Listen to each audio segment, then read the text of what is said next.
Okay, welcome to the Spotlight, Fourth Down Magazine's weekly fireside chat with the movers and shakers who are actually on the field in the Mid-Penn Conference. I'm Andy Shay. I'm going to be your moderator. And you know what? Let's just call it what it is. It's the playoff version of the Spotlight. Our guest this week is he wears number 6 for the Lower Dauphin Falcons. He's a senior, 5'10", 165 pounds. He's a team captain for the Falcons. He's a starting safety. Please welcome Max Klingensmith to the Spotlight this week. Max, thanks so much for joining us. I know you guys are busy this week because it's week 11 and you're still playing, but we appreciate you taking some time to join us. Thank you for having me. All right, this is how it works. I'm going to have a little chat with Max, ask some fun questions about the Falcons, the 6-3 Falcons who are prepping for a playoff game. Then at the end, Max, we're going to put you on the spotlight hot seat for a few short answer questions. To close us out, let's throw some numbers at you. In 9 games, Max has 61 tackles. 49 of them are solo stops. Hello, run support in the box safety. He also has 2 interceptions and a fumble recovery for the Falcons. So first of all, Max, congratulations on a 6-3 regular season and qualifying for the playoff. Since about the halfway point, we have consistently said Lower Dauphin is absolutely hands down the biggest surprise team of 2021. And you just kept adding to that resume by stacking up wins down the stretch. So I wanted to ask you, as a team captain, you know the ins and outs of your squads and what was important for this team. Would you mind sharing with us 1 or 2 goals you guys talked about for this team before the season? Well, before the season, we obviously we're telling everyone that we're going to be a good team this year. I mean, we haven't had some much success in the past, and we were kind of just wanting to prove some people wrong. And once we got into the season, we started 2-2, and then we had a few losses to back-to-back to Cedar Cliff and McDevitt. Correct. And after that, it was we were going to take it one at a time. We kind of had it during the month of October. We had a thing. We'd go 1 in October. We take it 1-0 October. The 0 in October was 0, and we go 2 in October, and 3 in October, and 4 in October. We kind of just take it week by week and surprise some people, I guess. Absolutely. I mean, when you're a program sort of in tatters like you guys were, coming that far and then making the playoffs. I mean, you were 0-10 in 2019. You were 1-5 last year during the COVID season. I mean, basically the program had won 3 games in 3 years, 18, 19, and 20. And then you turn around and not only win 6 games, but qualify for the playoffs. So, and you have a new head coach and you have several new coaches on staff. And there's always a transition when that happens, whether it's a good or bad transition. There's transition that happens with new coaching staffs, depending on the players. Talk about what it was like for your team and what that transition was like from your perspective. I think it was a great transition. We had, I think we only have 3 returning coaches from last year, right. English, Wiesner, and Wiesner's a freshman coach. But all these young coaches are really able to bring enthusiasm to the table, and I feel like we really just needed like a change in culture and attitude and play new Falcon football. So as we mentioned before, you guys, we went over it. You had won 3 games in 26 of your the program had 3 wins out of their previous 26 games. So they were 3-23 in 18, 19, and 20. And you played in a good number of those games. And, I'm not, kicking me in the gut by saying it was a struggle to be competitive, because the struggle to be competitive for you guys at times was real. So what was the biggest thing in your mind that this team accomplished to sort of change that script? How do you know what I mean? Like, what happened that allowed you guys to sort of flip that script a little bit? Well, there wasn't, of course, changing coaching was kind of changed our attitude. It was like kind of like a like a refresh. We all had a new outlook, and over the off season, we constantly tried to get new people in, and everybody was coming in every single day, and we harped on brotherhood, integrity, and grit. That's kind of our motto. And I think after summer camp, we were like, I think we can do some damage this year. We were doing very good in the 7-on-7s and Right. in the team camps and 7-on-7 scrimmages over the summer against some very good teams like Central York, CD East. Just had a little bit of a good preparation, I'd say. Let me ask you this. If you watch you guys and I close my eyes and I've been around long enough, I'm like, oh my gosh, Josh Borelli's offense. It looks like Lower Dauphin 2007, 08, maybe even 09. It looks like something I've seen before.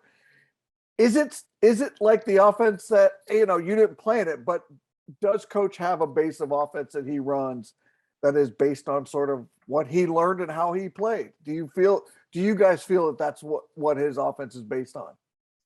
Well, him being our defense coordinator, he definitely takes some things from. He always says, "Oh, I learned this from SHIP. I learned this from college and high school." He takes a lot from what he's used, and obviously it works. But in our offense, we have a really good offense coordinator in Coach English, and he completely turned around our offense, and our pacing, I think, is just unmatched. Different. I mean, right. Yeah. So you guys are 2-3 at the halfway point, right? You lost your opener to Greencastle, close game. Cedar Cliff, a playoff team. You lost to McDevitt. They kill everybody. They're a playoff team. And you talked earlier about, how it was like 1-0 in October and then 2-0 in October.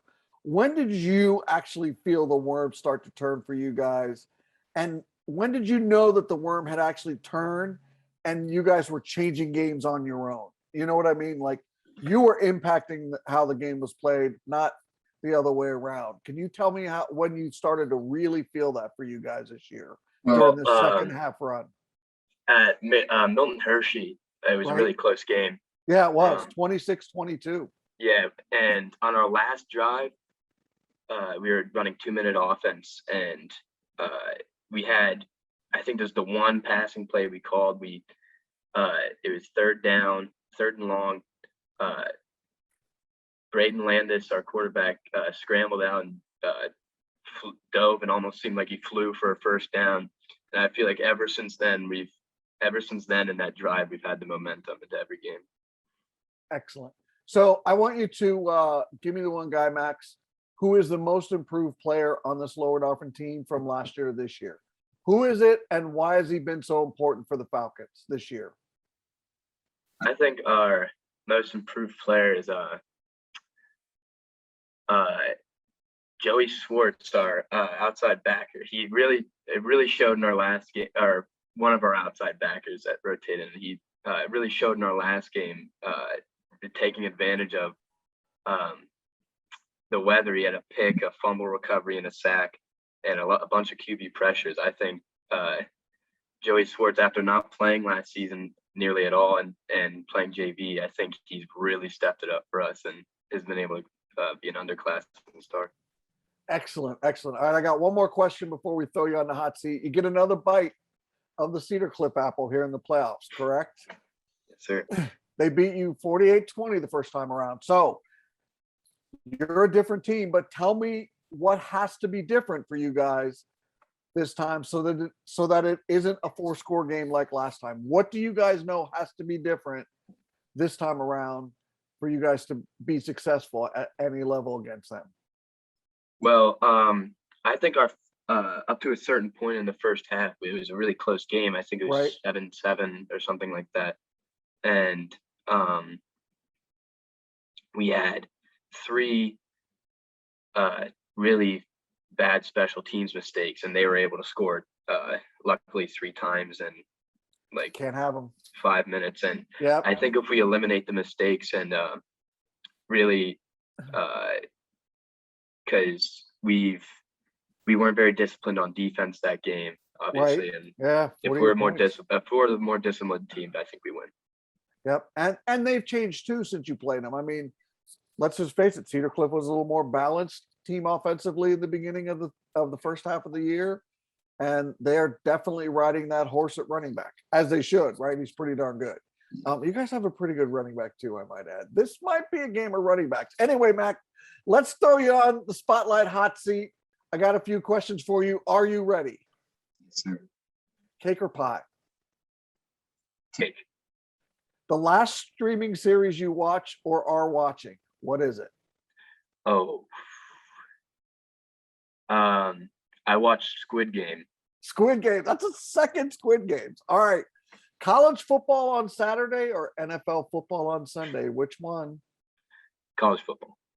Okay, give me your favorite high school football uniform and helmet combination that is not yours. Oh. Whose do you like? Oh, that's a hard one. Oh, so who do you look at and go, oh, that's not a bad uniform? Well, You can't always- say Hershey. I know you can't No, say no, Hershey. no, You no. can't. I like CD East's white, CD East? the simple white and black uniforms. I always like Yep. theirs. Yep, I with the like, stripes on the shoulders. They got those yeah. stripes on the shoulders. Yeah, that is I also like CD's helmets. The Rams. the Rams helmets. Yeah. There you go. There you go. That's a good one. All right, last question. What is your go-to order at Sheets? Give it to us. Ooh, I'm getting 3 snack wraps, 3 chicken snap wraps, and a cup of tater tots with a big Gallagher's chocolate milk. There you go. That is a winner every time. I love the Sheets order every time. All right, Max, that'll do it. We thank you really a lot for your time. We appreciate you coming on. Good luck to you and the Falcons this week. Stay healthy and play well against the Cedar Cliff Colts again this week.